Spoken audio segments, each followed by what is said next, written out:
네, 말씀 주신 것처럼 오늘 약간 동시효과 구간에서 변동은 나타날 것으로 보여지는데요. 코스피는 0.06%의 약보합에서 코스닥은 0.16% 하락 약보합에서 마감이 예상되고 있습니다. 코스피 오늘 하루 어땠을까요? 오전장의 경우에는요. 물론 총선에 따른 뭔가 심리적 요인도 있었겠지만 가장 중요한 거 CPI가 예상치를 상회했다라는 점에서 하락으로 시작을 했습니다. 기관 쪽에 매도 물량이 많았는데요. 다행히도 개인과 외국인의 매수가 들어왔고요. 옵션 만기를 맞아서 오늘 외국인이 반도체를 좀 쓸어 담는 모습, 그로 인해서 지수는 다행히 낙폭을 줄였습니다. 0.06% 하락, 반면에 그 안에서는 하락하는 종목의 개수가 많았습니다. 수급도 보시죠. 말씀드린 것처럼 오늘 외국인 투자자들은 현물 시장에서 현재 1조 원 넘게 매수한 것으로 추정되고 있고요. 개인은 586억 원의 매수 우위, 반면에 기관 쪽에서는 1조 원 넘는 매도가 예상되고 있습니다. 오늘 밤에는 PPI 물가도 발표가 되기 때문에 CPI 이어서 이 물가까지 확인하고 가려는 투자자분들 많으실 겁니다. 시장 안에서 어떤 종목은 상승을 했을까요? 동일 고무벨트가 22% 넘는 급등에 9,400원 장을 마쳤고요. AI 효과를 톡톡히 보고 있는 전력, 그 안에서 대장주 HD 현대일렉트릭 오늘도 빨간불을 켜냈습니다. 23만 2천 원에 장 마감했고 오늘 증권가에서는 25만 원의 목표가 상향 리포트도 나왔습니다. 이란이 호르무즈 해협 봉쇄 위협을 하자 흥하에온을 포함한 해운주들의 강세가 보여줬는데요. 다시 한번 운임가 상승으로 이어지진 않을까 지정학적 리스크가 불거지고 있습니다. 7.49% 상승한 3,730원, 또 마이크론과 손잡은 한미 반도체의 경우에는 14만 1,700원으로 이전 고점 신고가 영역인 15만 원을 향해 가고 있습니다. 코스닥 시장 안에서에도 상승 특징주 보시죠. 반도체주들이 많았는데요. 테크잉 38,700원.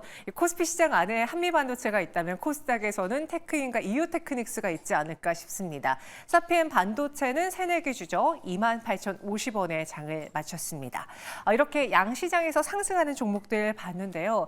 다행히 오전장보단 나아지긴 했지만 여전히 물가라는 충격, 뭔가 거시적인 금리 인하 속도가 늦춰질 수 있다라는 불안감이 우리 시장을 휩쓸고 있습니다. 배영희 대표님, 이 CPI 악재 어느 정도 시장에 반영이 됐고 오늘장 거의 소화해내면서 상승 마감했다라고 해석해도 괜찮을까요? 저는 오늘 PPI 지표 발표 이후에 연준의 메시지가 좀 가장 중요한 이 변곡점이 되지 않을까라고 보고 있는데 우선 우려했던 사항들이 그래도 양호한 외인 수급 안에서 좀 지수가 잘 버텨줬다라고 좀 말씀드리고 싶고 1분기 실적 기대감이 오히려 좀 더 반영이 되면서 실적 희비가 엇갈릴 수 있는 종목들이 오히려 선방하는 최근에 단기간 상승했던 이 개별 테마주들이 오늘 좀 약세를 보이는 부분들은 다소 좀 대조적인 흐름들을 좀 보여주고 있지만 PPI가 시장의 전망치를 좀 더 상회한다면 최근에 이 유가 상승분 그리고 원 부자재 가격이 상승하고 있는 분들을 좀 감안해 봤을 때는 오히려 현재 어떤 이 인플레이션 영향이 3월 PPI 그래서 4월의 CPI까지 선행해서 조금 더 영향을 줄 수 있는 부분들에 대한 우려감으로 좀 작용될 수 있는 부분이기 때문에 오늘 장 후반 일부 차익 매물이 좀 더 강하게 좀 나왔던 부분들은 경계감으로 좀 해석이 되고 있는 부분입니다. 다만 지금 연준이 과연 이제 이 올해 연내 금리 인하의 횟수를 지금 3회에서 좀 2회로 좀 제한시킬 것인지 점도표를 0.75포인트에 인하해서 0.5%로 이제 인하를 할 것인지 이 부분이 좀 중요한 관건인데 저는 이 기조가 지난번 이 2월 CPI와 PPI가 좀 상회했을 때도 일단 그 부분에 대한 수정 언급은 없었기 때문에 이번에도 이런 해당 부분에 대한 금리 인하 신중론은 좀 더 지속되겠지만 점도표에 대한 어떤 수정은 조금 더 지켜볼 필요가 있다라는 관점에서 오히려 지금 이런 악재는 좀 선반영됐다고 좀 보고 있고요. 오늘 만약에 PPI 지수가 시장 전망치에 부합하는 수준으로 좀 나와진다면 저는 리스크가 단기적으로 좀 해소된 것 같다라고 좀 말씀드리겠습니다. CPI발 금리 후퇴에 대한 불안감은 지금 시장에 어느 정도 반영이 된 것 같다. 오늘 PPI가 그래서 중요하다라고 했는데 환율도 빼놓을 수가 없습니다. 1년 5개월 만에 최고치까지 올랐습니다. 오늘 장중에는 1,365원까지도 올랐던 원달러 환율, 현재는 1,364원 10전 지나고 있는데요.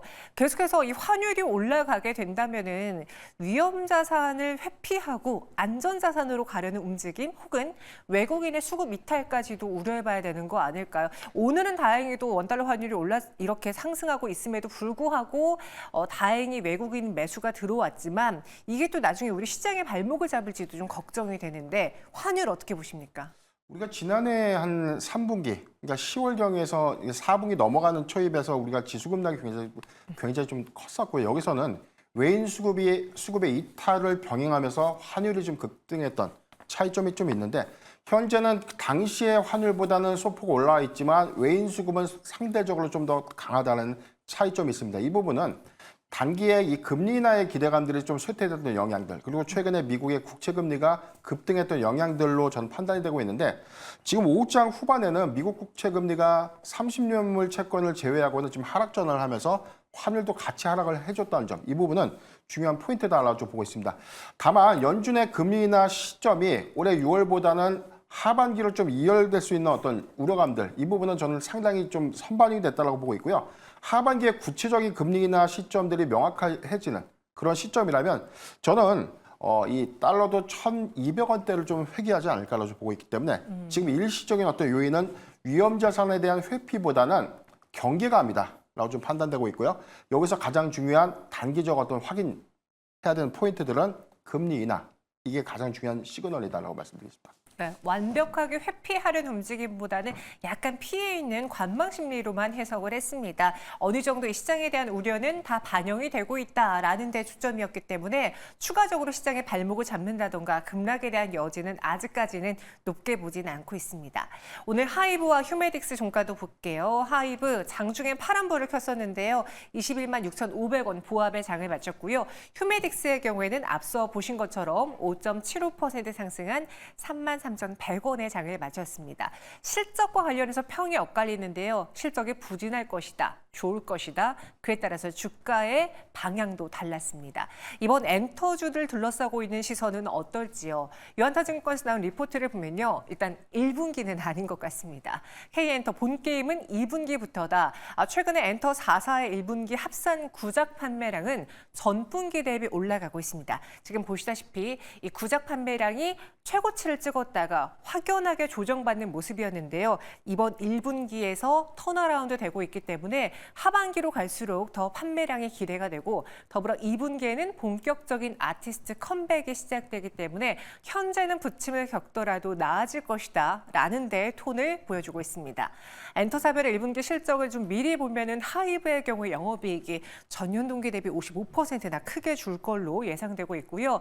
블랙핑크를 잃은 YG 엔터테인먼트의 경우에는 77%나 더 크게 줄어들 것으로 예상됩니다. 물론 JYP엔터와 SM엔터의 경우에 1분기 실적이 좋아진다라고 하더라도 현재까지 주가가 그렇게 강하게 화답하지는 못하고 있는 상황이거든요. 이번 1분기 엔터사에 대한 기대는 버려야 하는 건지 이성우 이사님 어떻게 대응해 볼까요? 우리가 엔터 업종의 특성이 1, 2, 3월 시즌에는 콘서트 같은 경우가 거의 특별한 경우 말고는 쉽니다. 그렇다 보니까 우리가 여기에서는 계절성이라고 하죠. 1분기 같은 경우는 원래 실적이 부진한 측면이 있고요. 하이브 같은 경우는 좀 더 특이한 케이스죠. 신규 라인업 같은 경우가 이제 새롭게 발표가 되었는데 이 부분과 관련해서 마케팅 비용의 증가가 비수기 형태까지 함께 겹치면서 1분기 실적 같은 경우는 부진하다라고 말씀을 드릴 수 있겠습니다. 나머지 엔터주도 비슷한 상황인데 우리가 1분기 실적 기점으로 하이브 기준으로 만약에 20만 원이 한 19만 원 정도까지 주가가 하락을 해 있다라고 하면은 2분기 실적을 보고도 매수할 수 있는 매력적인 가격대이기에 한 19만 원 기준의 하이브를 기억을 하시면 되겠습니다. 19만 원 기준의 하이브.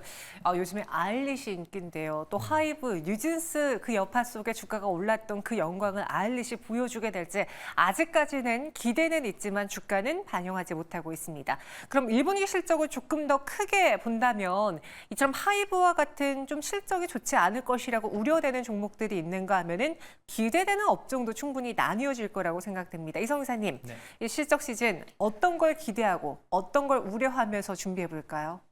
주가가 먼저 말해준 경우가 많습니다. 그러면 이 주가 같은 경우가 이미 다 반영이 되었는지 아니면은 더 상승할 수 있는 룸이 남아 있는지를 파악해야 되겠는데요.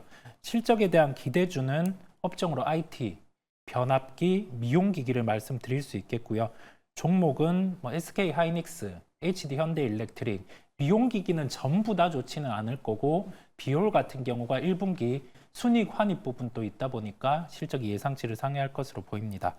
부진주 같은 경우는 엔터, 그다음에 건설기계가 있는데요. 건설기계 같은 경우는 종목으로는 HD 현대건설기계 같은 경우를 말씀드릴 수 있겠습니다. 데이터가 북미 쪽 같은 경우는 좋지만 지금 중국, 기타 국가 같은 경우는 부진한 상황이에요. 그렇다 보니까 건설기계도 재건이라는 변수가 발생했을 때 주가는 강하게 오를 수 있겠지만은 1분기 실적에 대한 부분은 부진하다는 점을 함께 말씀을 드립니다.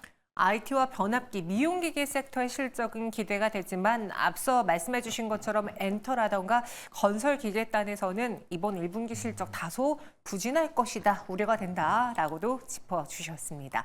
그럼 내일 시장은 또 어떤 종목으로 공략을 해봐야 될까요? 오늘은 왠지 월요일인 것 같은데 내일 금요일입니다. 넥스트 정연 돌파 시초가 공략주로 소개해 드리도록 하죠. 먼저 변영희 대표님, 2주 전에 소개해 주셨던 종목도 목표가를 달성하면서 26%의 수익을 실현하게 됐거든요. 이 종목 무엇인지 공개 앞서서 또 오늘장 종목도 전해주시죠. 네, 솔루스 첨단 소재를 좀 말씀드렸었고요. 21,000원, 인적 분할에 관련된 모멘텀들이 있었고 엔비디아 향의 이 GPU 안에 가속기에 들어가는 동박을 공급한다. 근데 엔비디아라고 아직 특정된 것은 아닌데 I사라고 좀 나와 있기 때문에 추정을 북미향 GPU 제조사라고 우리가 좀 인식을 하고 있는 기업입니다. 다만 최근에 오늘 주가에 대한 흐름들을 보면 8.7% 상승한 이후에 오늘 변동성이 굉장히 좀 컸다는 관점에서 좀 차이가 좀 있고, 다만 추세적인 부분에서는 18,000원대를 탄탄하게 좀 지켜주고 있다는 점에서 추가적인 상승 여력도 좀 노려보자라고 좀 말씀드리겠습니다. 이 이후의 모멘텀을 보면 사업 부분별 재편을 위해서 인적 분할 관련된 모멘텀이 조정시 매수는 좀 유효하다고 좀 보여주고 있는데, 현재 구간에 대한 추격 매수보다는 저는 18,000원이 이탈하는 구간이라면 우리가 접근은 좀 가능하다라고 좀 보여지고 있고요. 지금 현재는 보유자의 영역이다라고 좀 판단되고 있는데 18,000원이 이탈되지 않는다면 저는 2차 목표가 한 22,500원까지는 충분히 좀 도달 가능하지 않을까라고 좀 말씀드리겠습니다. 네, 목표 주가 이야기해 주셨습니다. 현재 바로 따라 붙기보다는 18,000원 이하 구간에서 재접근하겠다였고요. 그럼 내일을 위한 시초가 공략주는 무엇인지 제가 슬쩍 봤는데 이 슬롯 첨단 소재는 보유자 영역이라고 말씀해 주신 분이 SKC를 갖고 오셨네요. 네, SKC의 경우에는 지금 4월 9일 14만 9,700원 신고가 갱신한 이후에 오늘 0.52% 좀 하락한 13만 4,800원에 장을 마감했지만 아직 이 수급 관점에서 추세가 좀 유효하다. 그래서 단기적 공략은 좀 더 가능하겠다라는 관점이었습니다. 물론 우리가 2차 전지 동박의 업종과 좀 대비해서 1분기 실적 기조와 우리가 연결해 본다면 지금은 피해야 되는 종목이긴 한데 단서가 있습니다. SKC는 공략은 가능하지만 1분기 실적 발표 이전까지야 보유 및 청산을 목표로 좀 하는 것이고요. 지금 유리기판 관련된 모멘텀, 그래서 오늘 이 CPI발 악재임에도 불구하고 반도체 섹터가 오늘 굉장히 좀 수급적인 측면에서도 강했다는 측면들을 우리가 고려해 본다면 SKC가 오늘 조정 이후에 단기적 반도체 업황, 그리고 다음 주부터 미국발 이 반도체 이 대표 종목들의 실적 발표들을 좀 가시화되면서 관련된 모멘텀들은 수급 영향으로 좀 작용할 수 있다라고 좀 판단해 봤습니다. 저는 목표가 15만 원을 좀 제시해 드리고요. 손절가 11만 4천 원을 제시해 드리겠습니다. 유리기판 관련해서 아직도 주목을 받을 수 있는 영역은 남아 있습니다. 다만 1분기 실적을 전후로 해서 여러분들 매도 타이밍 노리셔야 되니까요. 조금 짧게 SKC 공략해 보시기 바라겠고요. 이번에는 이성훈 이사님의 내일장 시초가 공략주입니다. 어떤 종목인지요? 저는 파마 리서치를 말씀드리겠습니다. 이 종목은 1분기 실적을 확인하면서 매도를 하시면 되겠고요. 이제 이 1분기 실적이 호전적일 수 있는 부분은 일본의 드럭스토어, 그다음에 여기 더해져서 동남아 면세점 쪽으로 화장품 판매가 늘어난 구조고요. 여기 더해져서 우리가 관련된 미용기기 부분 같은 경우는 현상 유지를 하고 있죠. 유지에 대한 부분은 분기에 대한 성장이 지속된다라는 점입니다. 그렇다 보니까 1분기 실적 기점으로 좀 편하게 매도를 하셔도 되는 종목임을 말씀을 드립니다. 목표가는 14만 원입니다. 지금 증권사 목표가는 한 16만 원에서 18만 원 이 정도까지 형성이 되어 있는데 그 부분은 논외로하고 올해 나올 수 있는 영업이익 대비해서 시가총액을 도출을 했고요. 손절가는 10만 원을 제시해 드립니다. 네, 파마 리서치 목표가는 14만 원, 순저가는 10만 원 제시했습니다. 또 저희가 까먹을 뻔했는데 지난주에 소개하셨던 종목도 목표가를 터치했더라고요. 이성사님의 종목입니다. 그 종목 바로 TNL인데요. 목표가 달성했고요. 12%가량의 수익 실현했어요. TNL도 여기서 매도하는 게 좋을지요?